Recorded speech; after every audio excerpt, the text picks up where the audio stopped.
నమస్తే. ఆరోగ్య సమస్యలు. చాలా చక్కగా ఉండే ఆరోగ్యం ఎందుకు క్షీణిస్తుందో తెలీదు. ఆరోగ్య సమస్యలు ఆరోగ్య సమస్యలు కాస్త అప్పుల సమస్యలుగా మారుతుంటాయి. సో, ఇంట్లో మనశ్శాంతి ఉండదు. ఒక వ్యాపారంలో మనశ్శాంతి ఉండదు. సో, ఈ ఆరోగ్య సమస్యలు ఎందుకొస్తాయి? వాటికి సంబంధించిన రెమెడీస్ ఏంటి? ఇట్లాంటి విషయాలు తెలుసుకుందాం. ప్రెజెంట్ మనతోటి కోయదూర బ్రహ్మంరాజు గారు ఉన్నారు. గురుగారు నమస్తే. నమస్కారం. సో, ఆరోగ్యం మహాభాగ్యం. అవును. కానీ ఆ మహాభాగ్యం ఈ మధ్య కాలంలో దూరం అవుతుంది. కంపల్సరీగా. ఏంటి దానికి పరిష్కారం ఏంటి? అయితే ఏందంటే ఆరోగ్యం అనేది భగవంతుడిచ్చిన సంకల్ప బలం. దాన్ని కాపాడుకోవడం మానవ ప్రయత్నం. కానీ ఇప్పుడు ఉన్న జనరేషన్‌లో మనం ఆరోగ్యాన్ని కాపాడుకోవట్లే. ఆరోగ్య సమస్యల్ని కొని కొని తెచ్చుకుంటున్నాం. తెచ్చుకుంటున్నాం.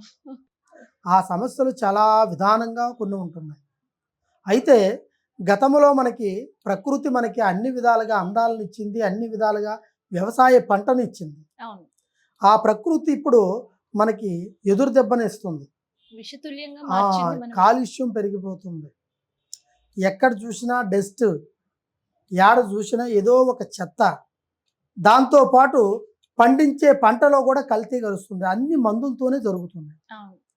తినే ప్రతి ఒక్క పంట, మనం వరి పంట కానించి చూసుకుంటే పిండి వస్తువులు కావచ్చు, తినే పదార్థాలు కావచ్చు, ప్రతి ఒక్క దాంట్లోనూ కల్తీ కలుస్తుంది.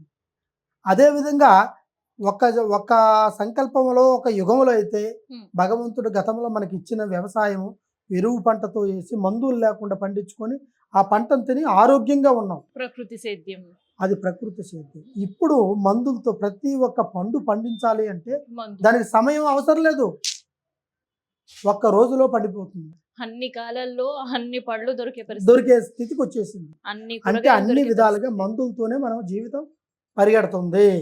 కాబట్టి ముందుగా దీనికి రీజన్ ఏమిటి అంటే ఉమ్. ఎక్కువగా ఆరోగ్య సమస్యలు రావడానికి కారణం తినే ఫుడ్. ఈ ఫుడ్ ఏ విధంగా ఉంటుందిరా అంటే బయట తినే మన ఫుడ్ని చాలా వరకు మనం తగ్గించుకోవాలి. ఫుడ్ నిర్లక్ష్యం వల్ల మనం తినే ఒక ఐటెంలో ప్రతి ఒక్క దాంట్లో కార్బన్ డైఆక్సైడ్ ఎక్కువగా కలుస్తుంది.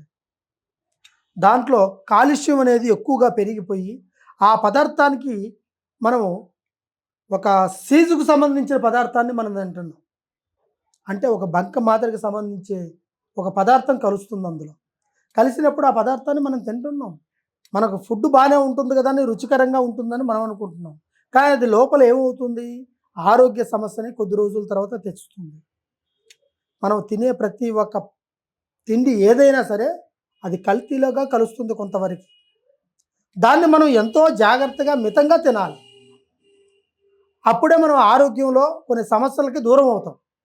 ఒకటి. ఇకపోతే రెండవది ఎక్కువగా మనము ఆలోచన, వ్యాపారం సాగలేదను, ఇంట్లో గొడవలను, సమస్యలను, దీనివల్ల స్ట్రెస్ ఎక్కువ తీసుకుంటాం. దీనివల్ల మనిషి మైండ్ అనేది రకరకాలుగా డిప్రెషన్లోకి వెళ్ళిపోతుంది. ఎక్కువగా ఆలోచించే దానివల్ల మనిషి చాలా ఆరోగ్య సమస్యలు కూడా వస్తాయి. రెండు. మూడో సమస్య ఏంటంటే అది మనకు కనపడదు. ఆ సమస్య ఏంటి అనేది జనాలకు తెలియదు. అది ఎలా ఉంటుందిరా అంటే మనిషి ఆరోగ్యంగా అందంగా తిరుగుతున్నప్పుడు కొంతమంది చెడు కన్నులు దృష్టిలో పడిపోతారు. వాళ్ళు కళ్ళార వారవకుండా ఈ మనిషిని ఏ విధంగా దెబ్బ కొట్టాలి, ఎక్కడ దెబ్బ కొడితే ఈ మనిషి ఆరోగ్యంగా కుంగిపోతాడు అనేక ఆలోచనలు చూసి ఆ సూచనలతో కొడతారు వాళ్ళ దెబ్బలు. ఏ విధంగా అంటే కొన్ని మంత్రశక్తుల ద్వారాగా రచించే విధానం ప్రకారం వాళ్ళ నామకర్దాన్ని రాగి రేఖ మీద చిత్రించేసి దాని ప్రకారం నిమ్మకాయ మీద రాసి దాన్ని కొన్ని విధాలుగా చేస్తుంటారు కొంతమంది. వాడు ఆరోగ్య సమస్య చెడిపోవడం కోసం. వాడు మనకు గిట్టని వాడే ఉండొచ్చు, గిట్టిన వాడు ఉండొచ్చు, మనకు నచ్చలేవాడు. తర్వాత రెండోది దీంట్లో కొన్ని దుష్ట శక్తులు ఉంటాయి, చెడు గ్రహాలు ఉంటాయి, నవగ్రహాలు ఉంటాయి, చెడు దోషాలు ఉంటాయి. వీటన్నిటికి కూడా ఆరోగ్య సమస్యలని దెబ్బతీస్తాయి. అంతవరకు బాగా హెల్తీగా తిన్న ఫుడ్తో ఉండి మంచిగా ఉండి అన్ని ఫుడ్లు తినుకుంటూ బాగా ఉన్న వ్యక్తి సడన్గా పడిపోయాడు, కాళ్ళు చేతులు పడిపోయినాయి, లేదంటే ఆరోగ్యం బాగలేదు, లేదో తలలో బలమైన ప్రాబ్లం వచ్చింది, ఒక క్యాన్సర్ వచ్చింది, ఇలాంటివన్నీ కొన్ని సమస్యల నుంచి వస్తుంటాయి అన్నమాట. ఆ సమస్యలు అనేది ఇంకో ఈ రూపంలో ఉంటాయి, కనబడని రూపంలో. అవి కంపల్సరిగా మనకి కావాలని చేసేవాళ్ళే ఉంటారు కొంతమంది. అది విధానం తెలియదు.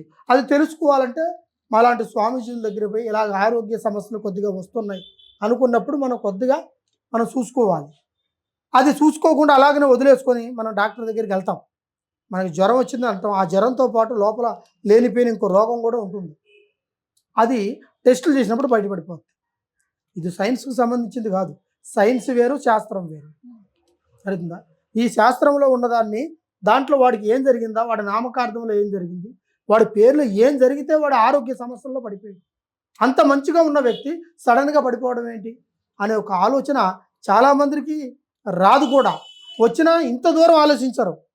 మనం ఎక్కువగా సమస్య వచ్చిందంటే ఎక్కువగా మనం డాక్టర్ దగ్గరికి వెళ్తాం. అతను టెస్ట్ చేసి చిన్న సమస్య అయితే వెంటనే జ్వరం అని, జలుబు అని, ఏదైనా ఎక్కడైనా పెయిన్ ఉంటే దాన్ని చూసి ఇంజెక్షన్ వేసి టాబ్లెట్ ఇచ్చి పంపించేస్తాడు. మరి ఇటువంటి ప్రాబ్లం ఉన్నప్పుడు ఆ ఆరోగ్య సమస్య ఏమవుతుంది అంటే లోపల కొద్దిగానే కనిపిస్తుంది. అది లోపల పెరుగుకుంటూ పోతుంటుంది అన్నమాట. రోగం పెరిగి అది కొన్ని రకాలుగా తిరుగుతుంటుంది. కొంతమందికి కిడ్నీ ఫెయిలియరే ఉండదు. ఆ కిడ్నీ ఫెయిలియర్ ఎట్ట వస్తుంది ఎవరికి తెలియదు కదా. అది టెస్ట్ చేస్తేనే కిడ్నీ ఫెయిలియర్ వస్తుంది. క్యాన్సర్ అనేది ఎట్లా వస్తుందని బయట కనిపిస్తుంది కదా. అది టెస్ట్ చేస్తేనే వస్తుంది. వీటన్నిటికన్నా ముందు మనిషి ఆరోగ్యంగానే ఉన్నాడు కదా. మరి ఇప్పుడు ఎందుకు ఆ సమస్యల్లో కొడకపోయాడు? ఇటువంటి సమస్యలు కొన్ని జరిగి ఉంటాయి. అవి మనం గుర్తించుకోపోగా, తెలుసుకోపోగా, మనం ఎవరిని సంప్రదించకుండా పోవడం వల్ల కొన్ని సమస్యలకు దారితీస్తుంది. అప్పుడు మనము దాని తర్వాత ఆ సమస్య పెరిగిన తర్వాత మనం గుళ్ళు గోపురాలు తిరిగి తాయితలు కట్టుకున్నా పోదు. దాన్ని సరైన పద్ధతిలో సరైన సమయంలో చేస్తే పెరిగే రోగానికి కూడా దాన్ని ఆనకట్టేయచ్చు. కంపల్సరీగా ఉంటుంది. అదేవిధంగా ఈ ఆరోగ్య సమస్యలు ఇన్ని రకాలుగా వస్తుంటాయి.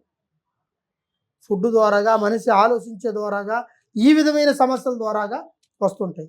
కొన్ని అనుకోకుండా దుష్ట శక్తులు సంభవిస్తుంటాయి. ఒంటరిగా పోతుంటాడు, నిమ్మకాయలు దాటేస్తుంటాడు, దిష్టి తగులుతుంటుంది. ఇవన్నీ ఒక ప్రకృతికి సంబంధించినవి కొన్ని ఉన్నాయి. వీటి ద్వారా కూడా సమస్యలు వస్తాయి. వాటిని గుర్తించుకొని పోయిన వాడికి కంపల్సరిగా ఆ ఆరోగ్య సమస్యలు రావు. అయితే మీకు ఎటువంటి సమస్య ఉన్నా కూడా అది ఏ విధంగా వచ్చింది, ఏ విధంగా జరిగింది అనేది మీరు తెలుసుకోవాలనుకుంటే ఒక్కసారి గురువు గారిని సంప్రదించండి. ఈ కింద కనబడుతున్న కాంటాక్ట్ నెంబర్ని కాంటాక్ట్ చేయండి. కంపల్సరిగా మీ ఆరోగ్యంలో ఎటువంటి సమస్య ఉన్నా దాన్ని గుర్తించి దానికి తగ్గ పరిష్కారం చేయగలుగుతారు. ఓం నమః శివాయ.